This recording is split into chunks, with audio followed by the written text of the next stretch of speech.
Iniciamos este ciclo de conferencias con José Roca, curador colombiano, quien entre otras actividades desde el 2012 hasta el 2015 fue curador adjunto de arte latinoamericano Estrellita Brodsky en la Tate Gallery en Londres. Manejó por una década el programa de artes del Banco de la República de Bogotá. Actualmente es curador de la colección Lara, Latin American Roaming Art, y el director artístico de Flora, espacio de creación contemporánea en Bogotá, del que participará el artista o colectivo que reciba el segundo premio Fundación Medife Arte y Medio Ambiente. En esta oportunidad tenemos el lujo de escuchar su conferencia Residencia, Experiencia, Sitio, diferentes modalidades de creación a partir del lugar. José, te doy la palabra. Muchas gracias.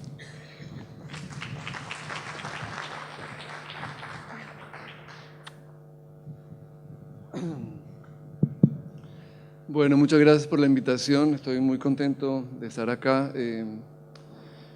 Argentina, y en particular Buenos Aires, es un lugar que quiero mucho y donde he trabajado siempre con mucho gusto. Cuando me pidieron que pensara una charla que tuviera que ver con esta relación arte-naturaleza, arte-medio ambiente, pensé en las diferentes modalidades que hay de producción hoy en día. Se ha hablado de la instalación como uno de los medios del arte, digamos, como la pintura, como la escultura, como la fotografía o el video, pero en realidad la instalación no es un medio, sino una condición de la obra. La obra no es una instalación, sino que la obra está instalada. Lo que quiere decir que la obra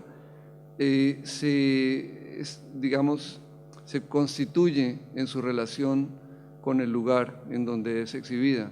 Una obra paradigmática de lo que diferenciaría una escultura de una instalación, creo yo, es esta obra Cruzeiro do Sul, Cruzeiro del Sur, del artista brasileño Cilo Meireles, que viene de una investigación sobre la cosmogonía de los tupí y la relación energética que hay entre dos maderas, pino y roble, con las cuales en su frotación se crea el fuego. Y la pieza es una pieza pequeñita, mínima, casi que inexistente, pero ella se potencia en el sentido de su instalación. Y la instrucción que da Sildo es que como mínimo tiene que estar sola en un espacio de 200 metros cuadrados. Y en ese sentido esa pieza comienza a jugar con el espacio, comienza a cargar ese espacio por esa relación, digamos, de su condición infinitesimal, centrada en la noción de energía y el espacio que la contiene. De tal manera que esa relación obra-lugar está dándose allí en la instalación, pero también tenemos que pensar que hay otro elemento en esa, digamos, dinámica de la obra, que es la relación con el tiempo. La obra y el lugar en relación con el tiempo en donde se concibe la obra. Digamos que la obra usualmente en el modelo moderno se concebía en el estudio del artista y luego llegaba al espacio para ser allí dispuesta. Pero hay una modalidad que ha tomado mucha fuerza en los últimos años y es la idea de la residencia, que es una forma de establecer esa relación entre obra, tiempo y lugar. Pero residencia es como un término bastante genérico para unas prácticas muy diferentes que se dan con ritmos diferentes y en lugares diferentes, y voy a hablar de algunas de esas posibles acepciones de la noción de residencia en función de cómo se relacionan el artista, el lugar, la producción y el lugar de exhibición.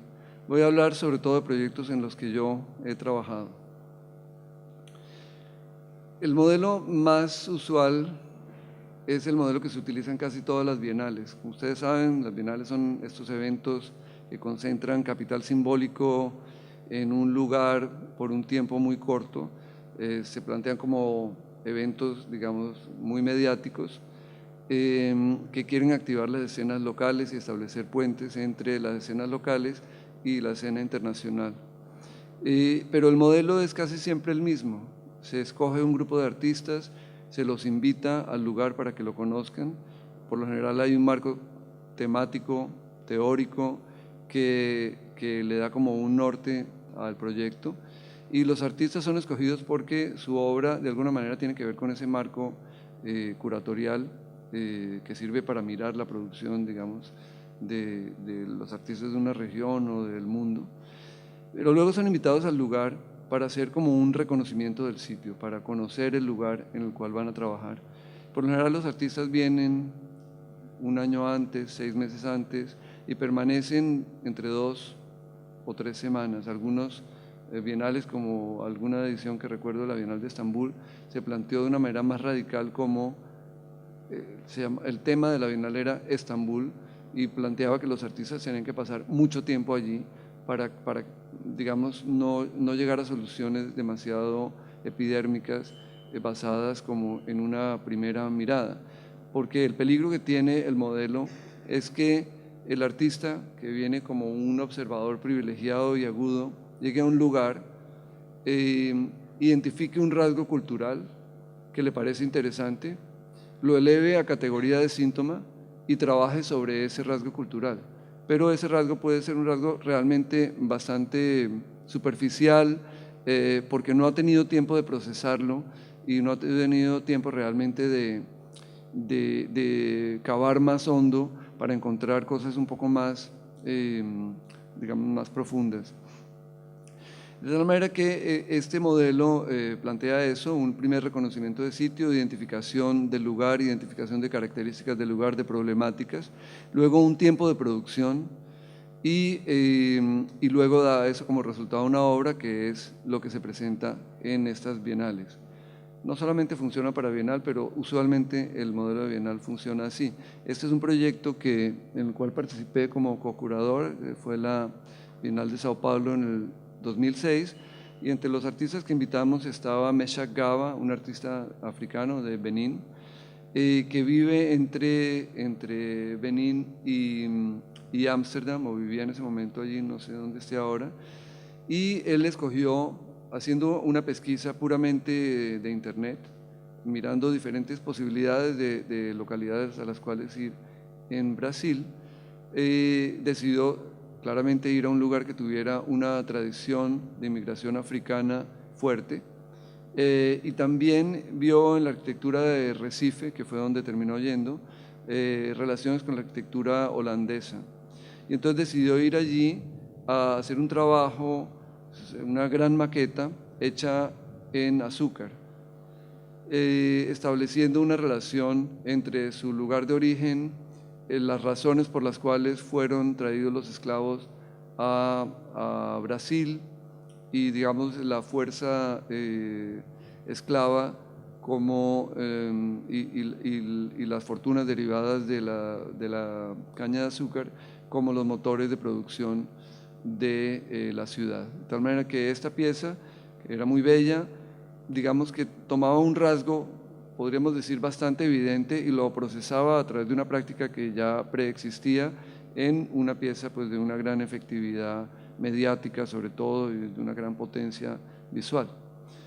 Un proyecto también, mucho más cercano, fue del año antepasado, un artista con el cual he trabajado muchísimo, pero este proyecto yo no tuve que ver, pero lo traigo como ejemplo también de esa relación con el sitio. En este caso es un artista de Bogotá, que vive en Bogotá y que es invitado a trabajar o no es invitado, mejor dicho, participa, concursa para un proyecto que tenemos en Colombia que se llama el Premio Luis Caballero, un premio para artistas de mediana trayectoria. Tienen que tener una serie de requisitos de como 10 exposiciones colectivas, 5 individuales, tantas en los últimos años. Bueno, la idea es poder ver no los artistas emergentes, sino los que ya están consolidados, que a veces no tienen espacio donde exhibir, porque después de que uno deja de ser joven y emergente, se acaban las posibilidades, porque supuestamente ya ingresó en el sistema y es muy difícil para los artistas continuar teniendo una carrera expositiva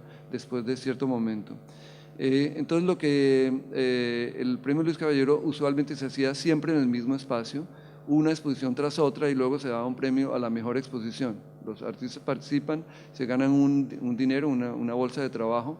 Con esa bolsa de trabajo producen el proyecto y luego se exhibe y luego se le da una exposición a la mejor exposición, el premio y una posterior exposición a la mejor exposición, no al mejor proyecto. Aquí tiene una cosa interesante porque la bolsa de producción ayuda a realizar ideas y proyectos que pues, están allí y que son de una cierta escala. Pero desde hace unos años el premio Luis Caballero tuvo que volverse como un premio itinerante, porque el lugar donde se hacía, que es el antiguo, digamos, la sala se hacía en el planetario, la exposición se hacía en la sala externa del planetario, la antigua Galería Santa Fe. Ese espacio se perdió porque el planetario se expandió propiamente como planetario y necesitaba esa área, y el premio Luis Caballero ya no tenía una sede fija, que fue una cosa que generó mucha polémica en Colombia porque se consideró que se había perdido un espacio para el arte, lo cual es cierto, pero también porque consideraban que la tabla rasa o las mismas condiciones de juego que daba un espacio para los 8 artistas era una forma de democracia.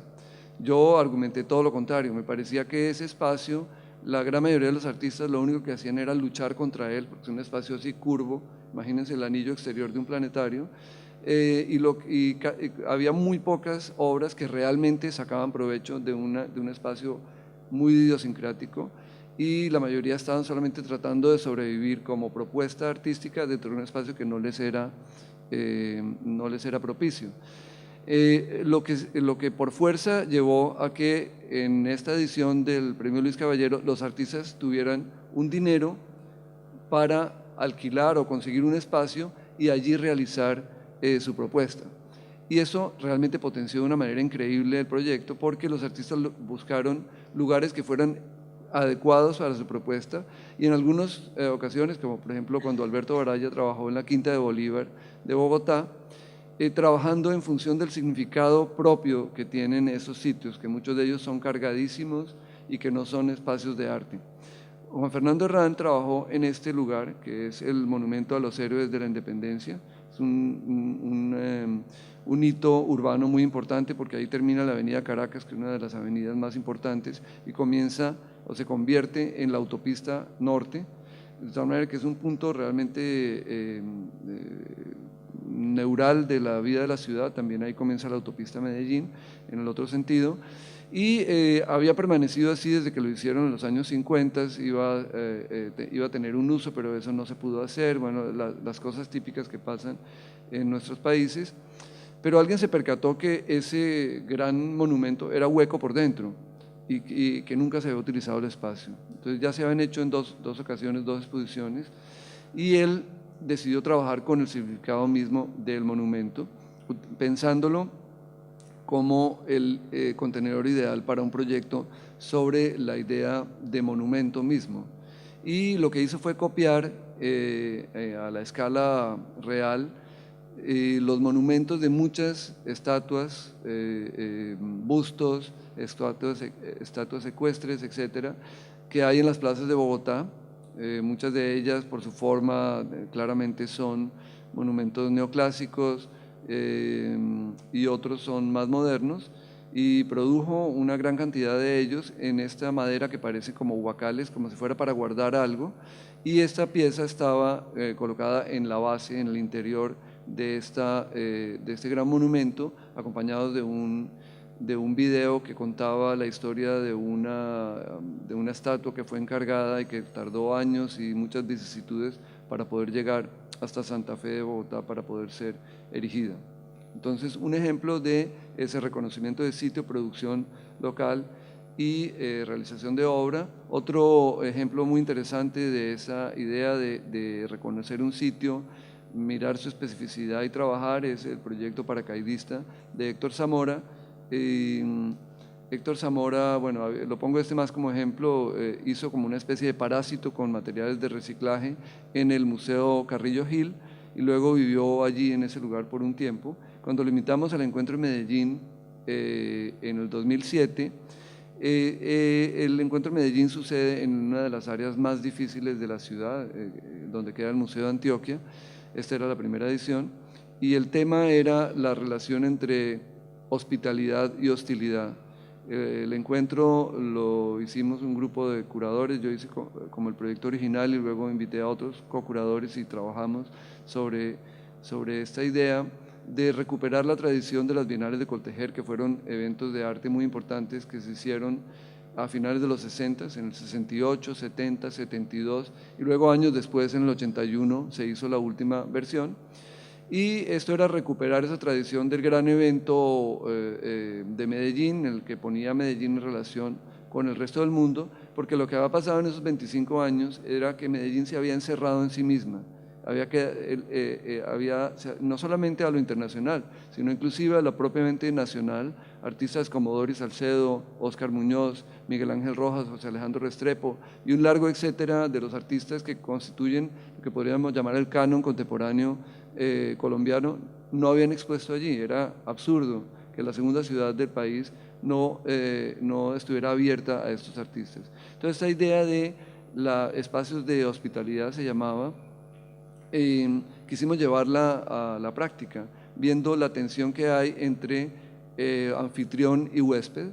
La idea que, porque en la palabra hospitalidad y en la palabra hostilidad está en la misma raíz etimológica. Entonces, esa tensión que hay entre cuando uno recibe a alguien en su casa y lo tiene allí, hay siempre una incomodidad, digamos, por parte y parte, la extrañeza del que llega, la irrupción en el espacio cotidiano del que recibe por parte del otro, pero la idea es que esto es algo que se tiene que negociar. Entonces, era el tema general, atención, hospitalidad, hostilidad, pero también había declinaciones de ese tema hacia diferentes aspectos, como habitar la ciudad, habitar el museo, parasitismo y simbiosis, y digamos otros subtemas que nos sirvieron para curar el evento y para invitar a los artistas. Cuando invitamos a Héctor Zamora, él se dio cuenta que había una callecita, que es la que ven allí, que daba, digamos, es como una calle cerrada, donde de día hay vendedores ambulantes, de noche se convierte en un sitio realmente muy fuerte, sórdido, de prostitución y venta de droga. Y la oficina de los curadores daba directamente contra esa calle. Por supuesto, estaba allí un vidrio, pero el vidrio estaba cerrado con una película para no tener que ver todo lo que pasaba todas las noches. Pero él nos dijo, bueno, ¿qué tan digamos, consecuentes son ustedes como curadores en su planteamiento? ¿Esa idea de la hospitalidad es solamente un tema de la Bienal o realmente están dispuestos a llevarlo a obra? Entonces, lo que nos planteó fue, en ese mismo sitio, quitarle un espacio que fue como el 80% del espacio donde nosotros trabajábamos, para crear un recinto que diera hacia la calle. En realidad terminó siendo como una especie de círculo que daba directamente contra la calle, y construyó efectivamente en ladrillo ese recinto, con lo cual el espacio donde nosotros trabajamos se redujo al mínimo. Pero no solamente eso, sino que hacia el otro lado se creó un bar que se llamaba el Bar Las Divas, que se convirtió en el sitio de reunión no tanto de los artistas, como suelen ser estas intervenciones de Bienal, sino de las trabajadoras sexuales de la calle y de sus clientes, con lo cual hubo una tensión política muy difícil para dejar hacer ese proyecto, pero el proyecto realmente funcionó tanto hacia adentro, forzándonos a poner en obra, digamos, esta idea de la hospitalidad, como para afuera, porque se estaba en una institución de carácter privado, pero de uso público, se estaba generando un espacio para la comunidad. El Bar Las Divas duró todo el tiempo que duró la Bienal y luego ya se desmontó. Bueno, ahí hay algunas imágenes. Otro proyecto que hicimos para la Bienal de Sao Paulo, que tiene que ver con esa idea de reconocimiento de sitio, producción local y exposición, es el trabajo que hizo Alberto Baraya, es un artista colombiano de Bogotá, que ha trabajado muchísimo la idea de la taxonomía, la clasificación botánica, pero de especies, digamos, artificiales. Tiene este proyecto que se llama Herbario de Plantas Artificiales, en donde él se ponía a las afueras de eventos, de bienales, de ferias, y repartía un papelito diciendo: estoy haciendo un herbario de plantas artificiales, si usted me manda una, yo la voy a clasificar, saco una fotografía, le mando una y yo anoto todos los datos de quién fue el recolector, dónde se recolectó, etc. Y la primera etapa de ese proyecto era eso, como un gran herbario fotográfico que estaba acompañado de una cajita de Cardex con fotografía, con clasificaciones. Entonces no estaban clasificadas por especie, como las clasificaría un botánico, siguiendo el sistema de Linneo, sino por lugares donde habían sido encontradas, ¿no? Baños públicos, descansillos de escaleras, etcétera, un poco rompiendo la idea de la taxonomía. Luego este proyecto, que lleva muchos años haciéndolo, todavía lo hace, dio paso a un proyecto muy interesante que fue, digamos, ya que estaba apropiando el saber y el modo de los naturalistas botánicos, ¿por qué no, digamos, emular también su modo de operar? Entonces comenzó a hacer recorridos como viajeros científicos del siglo XIX, haciendo exactamente el mismo recorrido por los mismos territorios, en los mismos ríos, parando en los mismos sitios donde ellos habían parado y recogiendo allí, por ejemplo, en el caso de su expedición por el Putumayo, en los mismos sitios donde habían parado viajeros científicos en el siglo XIX, recogiendo plantas artificiales, porque hasta en el corazón de la selva hay un pequeño restaurante y en ese pequeño restaurante prefieren tener una planta de plástico a tener una real es como una idea de una tensión entre natura y cultura que se da muchísimo. Esta que está aquí es una expedición que hizo en la isla de Murano cuando lo invitaron a la Bienal de Venecia, una gran como acumulación de piezas de vidrio, de flores de vidrio. Pero cuando lo invitamos a la Bienal Sao Paulo, yo estaba coordinando las residencias de los artistas en Acre, que es uno de los territorios amazónicos brasileros. Realmente era territorio boliviano.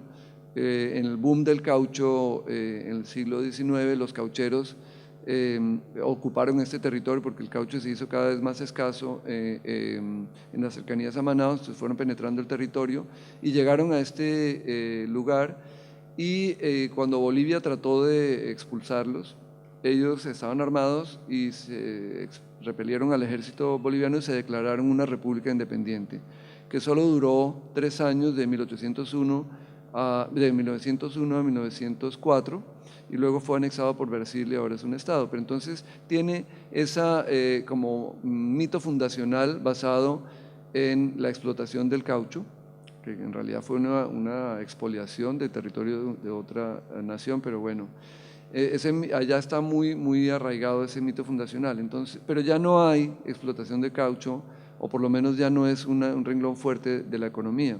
Entonces, con la ayuda de ex caucheros, de lo que llaman allá seringueiros, que son los que sangran los árboles para recoger el látex, Baraya lo que hizo fue cubrir un árbol histórico, tenía como 21 metros y muchas décadas de haber sido sangrado, con látex, y lo pintó, digamos, con látex, capas y capas y capas y capas durante meses, y luego cuando estuvo seco, lo cortó y lo fue pelando como si fuera la piel del árbol,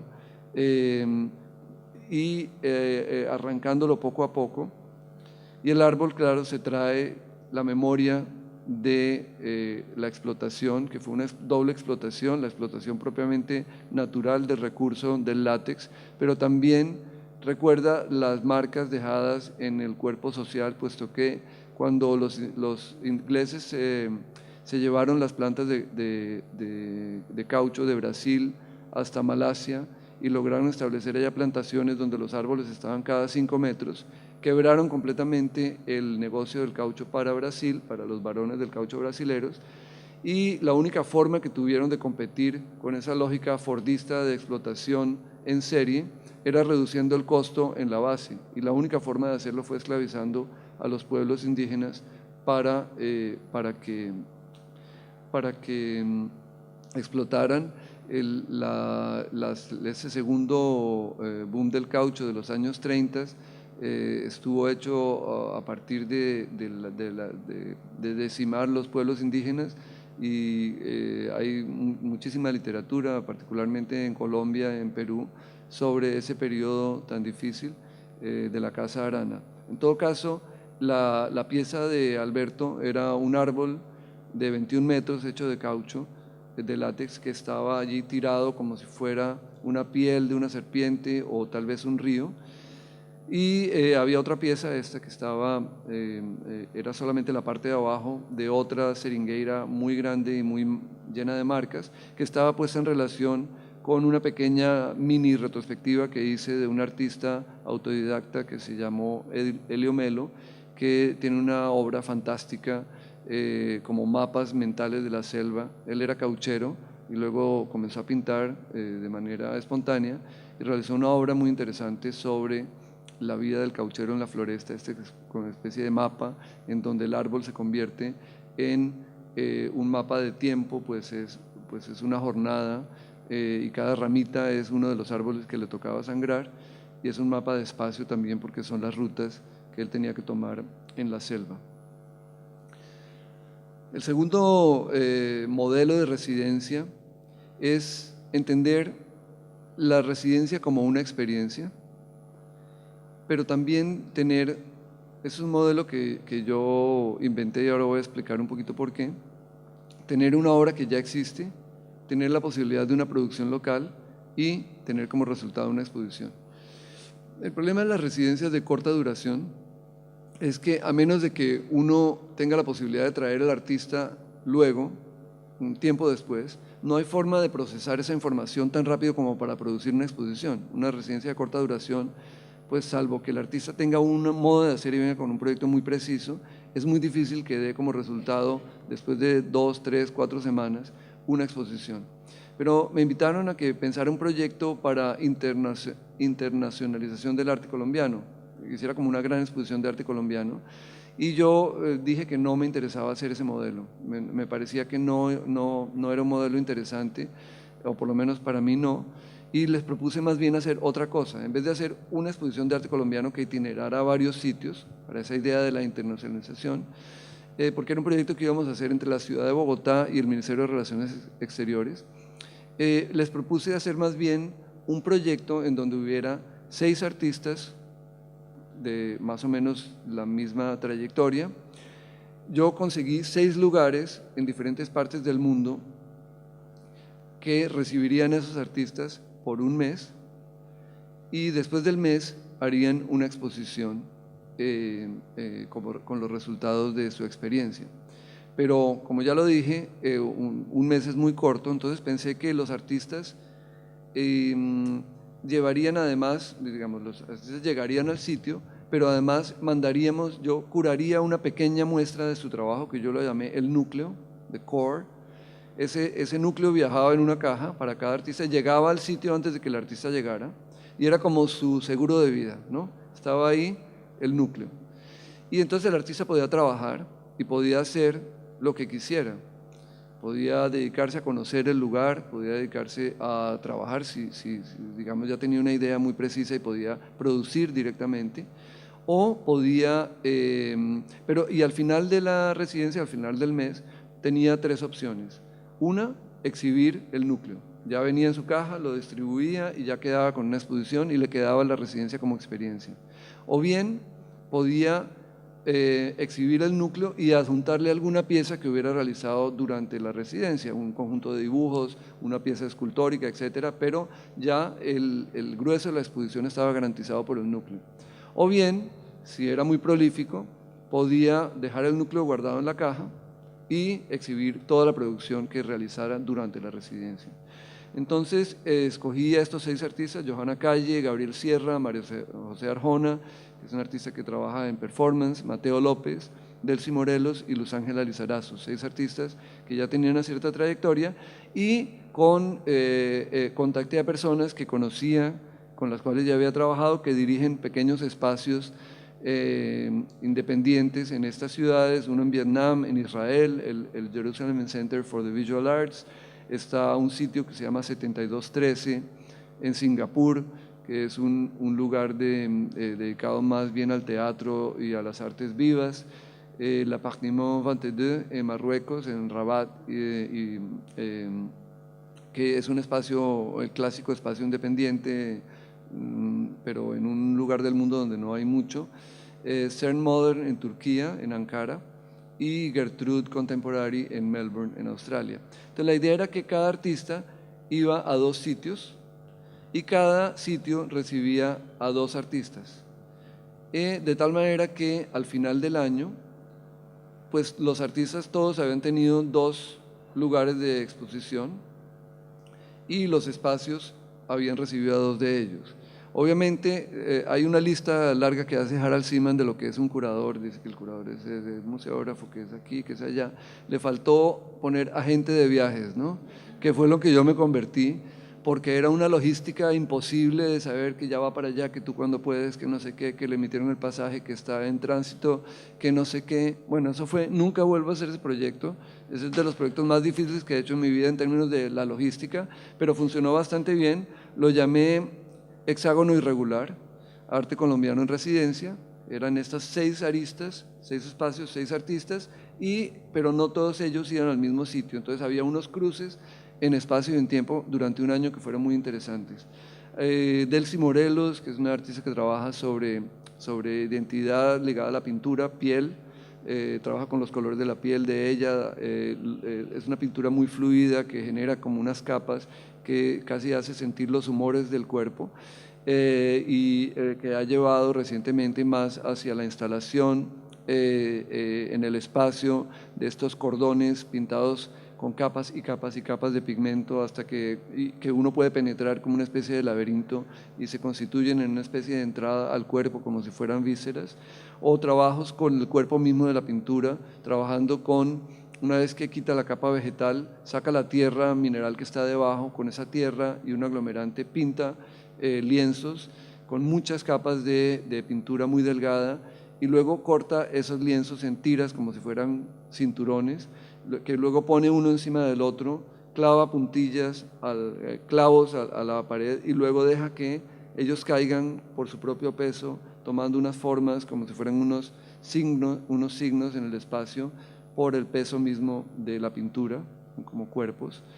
Y ella decidió básicamente dejar el núcleo casi que guardado y produjo montones de obras. Fue muy interesante porque ella me dice que salió en Marruecos, salió a la calle. Ella, Delcy, es de origen indígena de la parte norte del Caribe colombiano, y cuando llegó allá dice que salió del hotel y vio a su tío, y luego se volteó y vio a un señor como el señor de la tienda de su pueblo, y luego se dio cuenta que toda la gente en Montería tiene un origen árabe, ¿no? Solo que no tenemos eso tan claro, pero la inmigración sirio-libanesa en esa parte de Colombia es fuertísima, y nosotros tendemos a vernos como aislados porque no tenemos, como aquí en Argentina, como una conciencia muy clara de la inmigración. Nosotros somos muy mezclados desde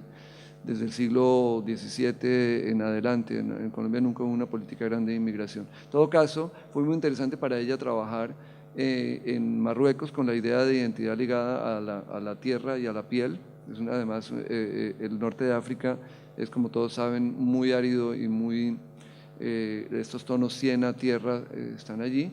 Y luego fue a Melbourne, en Australia, y conoció de primera mano la pintura en tierra de los aborígenes, y allá hubo otra conexión fuertísima con su trabajo, de tal manera que hubo una cosa muy interesante que salió de esta residencia. Bueno, el modelo casi siempre presupone que uno tiene la experiencia como artista, o ellos, porque yo no soy, y de allí sale la obra. Pero en realidad uno podría pensar que la experiencia puede llegar a ser ella misma la obra. Y es así como lo plantean los artistas que llevan el programa de residencias Más Arte, Más Acción, en un lugar que se llama Plataforma Chocó. Son Jonathan Collin y Fernando Arias. Ellos tienen en el Pacífico colombiano un lugar así paradisíaco, realmente es una belleza, es mar, una franja de playa y luego la selva impenetrable. Eso es el espacio. Entonces uno mira para atrás, está la selva, mira para adelante, está la playa y está este mar increíble que es el Pacífico. Y ellos han desarrollado un programa en donde invitan no solamente artistas, sino también coreógrafos, invitan escritores, personas de diferentes disciplinas para que trabajen allí, tengan la experiencia y por lo general establezcan algún tipo de relación con las comunidades autóctonas hay varios pequeños pueblos en esa zona del país, una zona además muy golpeada por paramilitarismo y otros problemas pues que en las áreas rurales de Colombia son muy presentes. Pero en una ocasión invitaron a un artista, a Joop van Lieshout, que es conocido por su práctica como Atelier van Lieshout, que él ha trabajado mucho sobre la idea del contenedor en donde uno vive y ha creado esculturas que son hechas en fibra de vidrio, en donde hay como si fuera un camper, digamos, como un lugar donde uno vive, pero tiene la mesa integrada y se convierte en la cocina, el baño, y todo esto llevado a una propuesta de carácter escultórico, no es propiamente, digamos, una cosa funcional, pero él llegó a este sitio con la idea, porque había visto las fotografías, con la idea de hacer un gran cubo blanco que se iba a poner en la selva, pum, ahí, ¿no? Entonces llegó a este sitio y este sitio no solamente es maravilloso, es bellísimo, sino que es bastante intenso también, ¿no? Allí llueve todos los días, es muy húmedo, la ropa no se seca nunca, es un calor bastante pegajoso, digamos, hay bichos, hay todo tipo de cuestiones están ligadas a la selva. Y allá el cubo de fibra de vidrio se le derritió, así en la cabeza, ¿no? Llegó y eso no funcionaba por ninguna parte y tuvo un vacío creativo tremendo, como un desespero, como ¿cómo vine yo a pensar con esta cosa? Como una especie de arrogancia europea a imponerle esto al paisaje, así fuera un gesto de alguna manera romántico, entonces quedó en un bloqueo, pero luego dejó que el paisaje le hablara, que el lugar le hablara, y vio un árbol que estaba caído. En realidad era la mitad del árbol porque la comunidad lo había tumbado hacía mucho tiempo para hacer una canoa, una canoa enorme debió ser, y quedaba la parte de atrás con las raíces, que había simplemente caído, cuando tumbaron el árbol cayó así, ¡pac! Y estaban las raíces, estaba en la ladera de la montaña, entonces quedaba una parte como en voladizo y no caía completamente porque tenía una rama que lo apoyaba sobre el piso. Entonces él vio ese árbol y dijo, aquí tiene que haber algo. Y entonces luego, pensándolo más, decidió que ese árbol, aplanándolo en la parte de arriba y poniéndole unas traviesas como se construiría una barca, podía ser una plataforma, y esa plataforma tendría que surgir de alguna manera de la tierra, del mismo lugar, y eso fue lo que construyó este lugar que se llama así Plataforma Chocó, que es el lugar ahora de residencias que tienen Fernando y Jonathan. Es, digamos, el lugar donde reciben a los artistas, y la rama que cae ahí se convirtió en escalera para subir al sitio. Entonces la residencia estaba pensada solo como experiencia, pero finalmente terminó materializándose en la forma de un recinto. Este es un modelo que yo he utilizado muchísimo y es aquí donde va a venir el artista que gane el premio, que es entender la residencia como experiencia y el proceso como la obra, por lo menos en una primera instancia del proyecto. Porque como ya dije, en residencias cortas es muy difícil producir obra. Entonces nosotros en Flora, que es el lugar que dirijo, en Bogotá, tenemos otra casita en otro lugar a 4 horas de Bogotá, que utilizamos para hacer las residencias. Pero como somos un espacio muy precario en términos de financiación, no podemos traer al artista que esté allí un mes, luego que se devuelva a su lugar de origen, que piense un proyecto y luego producir una exposición. Entonces nosotros de alguna manera nos hemos resignado, o sí, digamos resignado puede ser una buena palabra, a que no veremos los resultados de las residencias, que nosotros proveeremos la experiencia y mostraremos el proceso, pero que no veremos casi nunca el resultado, porque el resultado se hará si se hace en otra o invitación a otra persona. Ahora voy a explicar algunos casos en que ha funcionado propiamente de manera diferente. Entonces, el lugar se llama Honda, es una ciudad que queda a orillas del río Magdalena. Toda la colonización llegó por el Caribe a Cartagena de Indias y de allí tomaron el río Magdalena subiendo para penetrar el territorio lo más que se pudo. Pero hay un punto donde hay unos rápidos, hay un desnivel en el río y los barcos no pudieron continuar. Y allí los españoles establecieron esta ciudad, nunca fue propiamente fundada, fue como en 1539, y la ciudad fue creciendo porque este se convirtió en el puerto más importante sobre el río Magdalena, o sea que todos los inmigrantes, digamos, o todos los conquistadores llegaron por allí y de allí emprendieron la penetración hacia Santa Fe de Bogotá, y en el siglo XVIII pues era la tercera ciudad en importancia estratégica. Cartagena, el puerto hacia el Caribe, Honda, el puerto, Santa Fe, la capital, y Honda, el punto de encuentro entre las dos. Todo lo que llegó a los pianos, las imprentas, todo llegó por Honda, y todo lo que sacaron para Europa también salió por allí. Pero después de la independencia el río es uno de los ríos que carga más sedimentos en el mundo. No se ha mantenido, se ha deforestado las riberas, y además por razones de puro interés, primero se construyó el ferrocarril, en vez de ser perpendicular al río, fue paralelo, obviamente quebró la navegación comercial por el río en beneficio del ferrocarril, y luego se construyeron las carreteras, y eso acabó con el ferrocarril, como fue también lo que sucedió en muchas ciudades de América Latina. En todo caso, la ciudad se declinó porque ya no tiene medios de producción, inclusive la pesca ha decaído por la polución del río, y la ciudad es como una ciudad en cierto modo fallida.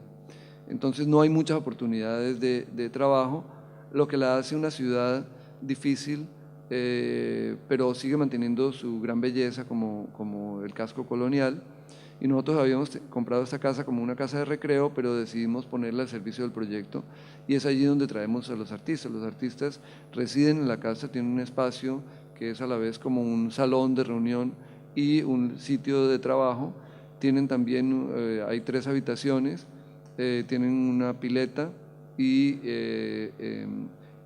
nosotros les damos completa libertad, o sea que esperamos que se involucren de alguna manera con la escena, no la escena, digamos, como con el medio local. No hay escena de arte allí para nada, y que luego eso de alguna manera sea significativo para ellos, pero no tenemos no hay un imperativo de producir nada al final. Ellos pues están allí, nosotros los acompañamos, estamos con ellos. Aquí está Max Gómez Canle, por ejemplo, que fue uno de nuestros primeros residentes. Estamos con ellos, cocinamos juntos. Es un proyecto mucho más familiar que un proyecto, digamos, de residencia más convencional. Honda es muy interesante en su arquitectura colonial y su arquitectura republicana, la plaza de mercado, etc. Y luego ellos se quedan y comienzan a hacer lo que quieren, investigación de campo o producción, como en el caso de estos dibujos que son notaciones musicales de un artista holandés. Pero en algunos casos o bien son capaces de producir de manera inmediata, porque ya tienen una forma de accionar que les permite, o en este caso Carlos Garaycoa volvió a Colombia porque tenía otra exposición 6 meses después, entonces nosotros aprovechamos para que ya lo traía otra institución para hacer la exposición con nosotros. En el caso de Garaycoa, cuyo trabajo lidia con cuestiones de la relación entre la ruina, comenzó con la ruina de La Habana, pero digamos la ruina de la ciudad moderna o de la ciudad premoderna, y su relación con un proyecto, con la caducidad de un proyecto político, Cuando llegó allí, la obra típica de Carlos es mirar la ciudad, identificar la ruina, fotografiarla y construir un proyecto utópico a partir de la ruina, ¿no? En Cuba claramente tiene un trabajo sobre todo lo que quedó a medio construir en el periodo especial, que es aquel periodo en donde los rusos ya no estaban y el mercado todavía no había llegado, y hubo un momento, como diría Marguerite Yourcenar, en donde el cubano estuvo solo. Ese momento de crisis dejó montones de edificios sin terminar, que Carlos completa irónicamente con hilos y con dibujos como si fueran las bases de la construcción de una nueva ciudad utópica. Pero cuando llegó a Honda, pues no había nada de eso. Digamos, la ciudad está deterioradita, pero no es propiamente una ciudad de ruinas, pero sí vio en el río Gualí un lugar del río que le pareció particular porque era evidente que había una falta allí, algo hacía falta, y lo que hacía falta era este tren, este puente que habían construido los ingleses en el siglo XIX para que pasara el ferrocarril. El puente aguantó, digamos, un siglo de desidia y corrupción, pero no pudo en los últimos 10 años porque un alcalde mandó dragar al lado de uno de los pilares. Cuando hubo una creciente del río, se vino abajo y luego lo vendieron por chatarra. El alcalde se enriqueció, está en la cárcel, pero Honda ya no tiene puente. Y lo que hizo Carlos fue reconstituir con sus arquitectos, a partir de las fotografías históricas, ese puente y construirlo tomó la foto del lugar y encima de la foto con alfileres e hilos reconstruyó el puente, y el puente, no sé si se va a ver ahí, la experiencia pues es una obra enorme, ¿no? Tiene como 3 metros de altura, como por 6, o sea que el cuerpo de una persona tiene una relación, digamos, física con esta imagen. Se ve como una sombra. Cuando uno se acerca se da cuenta que es este puente construido, que es muy lindo porque en vez de construir la utopía sobre la ruina, lo que hace es recuperar el momento. Esta era la utopía de una república recién formada que creyó que a partir de que la industrialización iba a traer el progreso, pero nunca llegó ni la una ni el otro. De tal manera que esta ruina es en sí misma la utopía. Otro artista que logró producir, sí en un tiempo corto, fue Max Gómez Canle. Él miró en el Banco de la República varias vistas históricas del río Magdalena, en ese caso es el Paso del Quindío, un grabado de Humboldt, y los copió en cartón.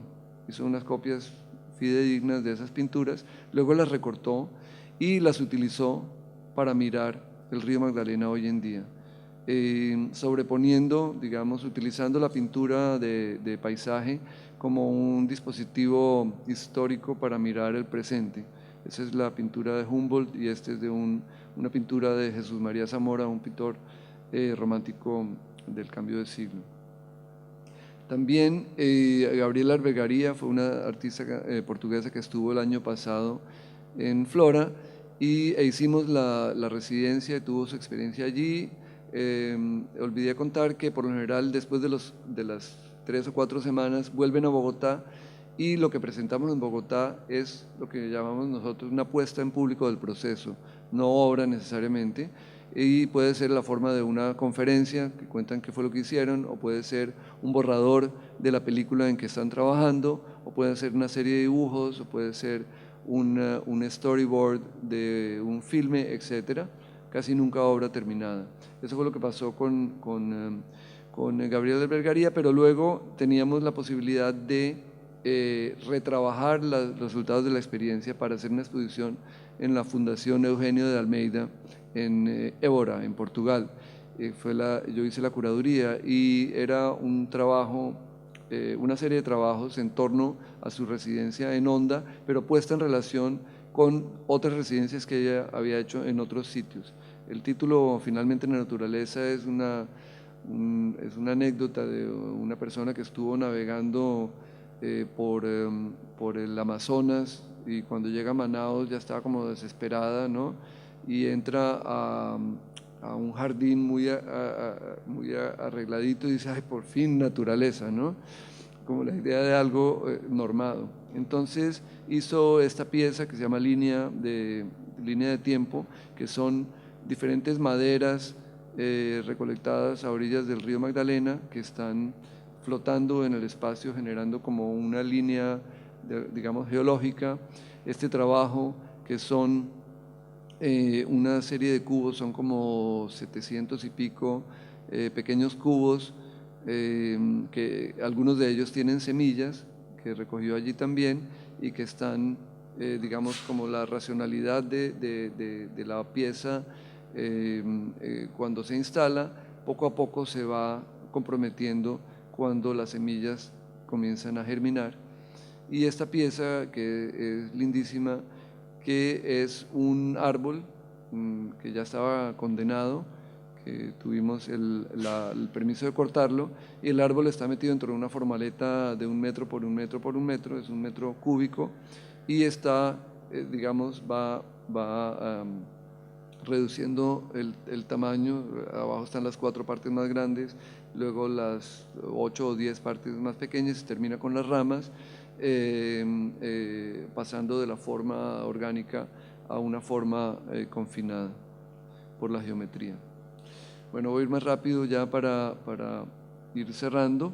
Este es un proyecto que hicimos en Cartagena. La idea era crear una comunidad temporal, y es un proyecto en que he estado trabajando luego bastante, porque me parece que eso es lo que uno puede aportar como curador, crear en cada exposición la posibilidad de una comunidad temporal de personas que se conocen y tienen una experiencia de vida significativa. Y eso es a lo que estoy apuntando en mi trabajo, y por eso surge Flora. Entonces, en este caso era un proyecto ligado a el Congreso de la Lengua Española, o sea que era un proyecto que tenía que ver con lenguaje. Escogimos, eran en total 16 artistas, la mitad españoles, la otra mitad de América Latina. Los invitamos a Cartagena de Indias. Ahí el título era un equívoco, por supuesto, ¿no? Como la idea de lo ajeno, y eran intervenciones en el espacio público la mayoría de las obras, artistas que trabajaban sobre el lenguaje, actuando en el espacio público. Entonces estuvimos durante 10 días en donde vivimos todos en el mismo lugar, en un hotel. Les trajimos historiadores, sociólogos, arquitectos, que les hablaron de la evolución de la ciudad desde el punto de vista de cada una de esas disciplinas. Visitamos los diferentes sitios y tuvimos realmente como una experiencia como grupo, y luego ellos se devolvieron y produjimos las piezas que estuvieron instaladas en el espacio público. Voy a poner solamente una como ejemplo, que es esta serie de expresiones populares del habla callejera en ni siquiera Colombia, sino en Cartagena, pero digamos diagramadas como si fueran definiciones de diccionario y puestas en el espacio público durante el Congreso de la Lengua Española, como poniendo de presente que el español que heredamos ha sido mediado por lo local para todos los catedráticos que llegaron. Bueno, son algunos de los ejemplos. Ese proyecto mutó hacia un proyecto que estoy manejando en este momento desde el 2012, que se llama LARA, que es el acrónimo de Latin American Roaming Art, como arte itinerante de América Latina. Pero por lo general las exposiciones itinerantes son, o bien viajan las obras, ¿no? Hay una exposición en una caja y va viajando a diferentes sitios, que es un modelo que se utiliza muchísimo hoy en día para dividir los costos de exposiciones de una cierta envergadura entre varias instituciones que las coproducen, o en algunos casos simplemente las alquilan, las reciben. Pero en este caso no itineran ni las obras ni los artistas, sino lo que itinera es el modelo de acción. Lo que hacemos es que cada año escogemos un país, y específicamente una ciudad pequeña de ese país que tenga algún interés desde el punto de vista histórico, arquitectónico, arqueológico, geográfico, y invitamos a 8 artistas, 3 locales y 5 de otras partes de América Latina, para que vivan durante 10 días en ese lugar, se familiaricen, es exactamente el modelo que acabo de describir para Cartagena, y luego produzcan 6 meses después obras que tengan relación con el lugar para conformar una exposición colectiva, pero esa no se realiza en el sitio de residencia, que casi nunca tiene la infraestructura, sino en la ciudad capital de la ciudad del país en donde sucede. La primera la hicimos en Honda, con la exposición en Bogotá, la segunda, que es esta de aquí, en Ollantaytambo, en el Valle Sagrado, entre Cusco y Machu Picchu, y la exposición final en Lima. La tercera la hicimos en Oaxaca, con la exposición final en el Museo Carrillo Gil en Ciudad de México, y la del año pasado hicimos la residencia en las Islas Galápagos y la exposición en Quito. Estas son imágenes del catálogo, que por lo general tenemos imágenes que de alguna manera hablan del lugar que los artistas en donde estuvieron, donde tuvieron la experiencia. Por lo general tenemos un texto de un historiador local que pone en contexto ese lugar para los artistas y para, en este caso, los lectores del libro, y luego los artistas producen obras. Aquí hay una que es una serie de dibujos que tiene Raymond Chávez sobre la relación entre arqueología y turismo, y esa relación que es muy insidiosa en Perú de hoy, porque uno de los rubros importantes de la economía está en el turismo. Entonces había esta pieza escultórica que tiene que ver con la propuesta de construir un aeropuerto en las inmediaciones de Ollantaytambo, que va a traer muchísimo más turismo, y una serie de dibujos que hablaban de esta misma problemática. También trabajos de Antonio Paucar con todos los significados rituales de la piedra. Ya para terminar, estas son obras realizadas en la última versión de Lara en las Islas Galápagos. Estuvimos allí durante 10 días en 2 de las islas. Es un sitio realmente excepcional, y por lo mismo difícil, porque digamos el peligro que hay en este tipo de experiencias es que uno caiga en ciertos clichés, y ha pasado un poco. Hay una cierta dominancia en la exposición en Honda. Un elemento que apareció muchísimo fue el río. En Ollantaytambo, la piedra. En Oaxaca pensamos que la tradición artesanal y lo indígena, pero fue precisamente en el momento de la desaparición de los 43 estudiantes de Ayotzinapa, y eso marcó de una manera indudable la producción de todos los artistas. Algunos inclusive tuvieron una crisis y no querían continuar porque era cómo hacer arte ante esta barbarie. Finalmente la mayoría elaboraron esa problemática a través del trabajo, pero en Galápagos sí que nos daba como una cierta curiosidad morbosa saber qué puede salir de allí, porque ahí estuvo Matías Dubil, por ejemplo, y realmente era casi que todo el tiempo estaban ellos bromeando, ¿no? Entonces veían una de estas iguanas, ¿no? Y luego estaba aquí la tortuga y decía, ya está, ¿no? Una iguana en una tortuga, ¿no? Y digamos, era cómo salir más allá de los clichés. Matías hizo una serie de dibujos preciosa, 2 series de dibujos realmente, y un video de animación que tiene que ver con la forma como se van circulando en torno a estas islas. Y una de las piezas muy interesantes fue la de María José Arjona, quien quedó como impresionada, como todos los demás, o por lo menos yo, de el comportamiento de los animales frente a las personas, ¿no? Las Galápagos son uno de los lugares que tienen colonización más reciente, digamos, no tenía presencia humana hasta hace relativamente poco. Por eso se desarrollaron los animales de esa manera. Caramba, ¿por qué se mueve?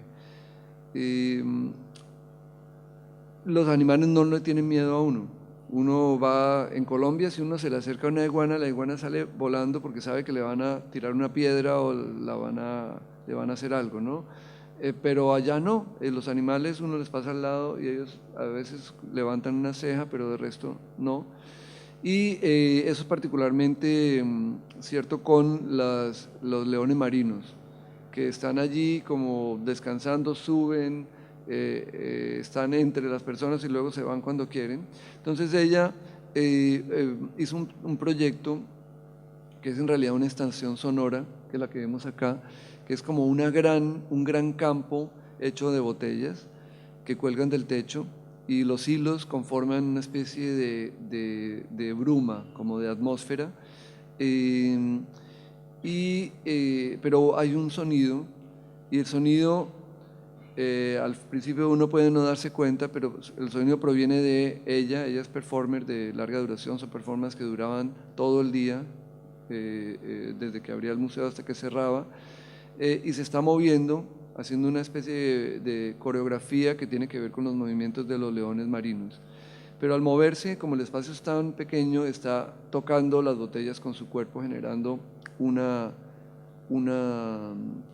pieza sonora, que es esta que está acá.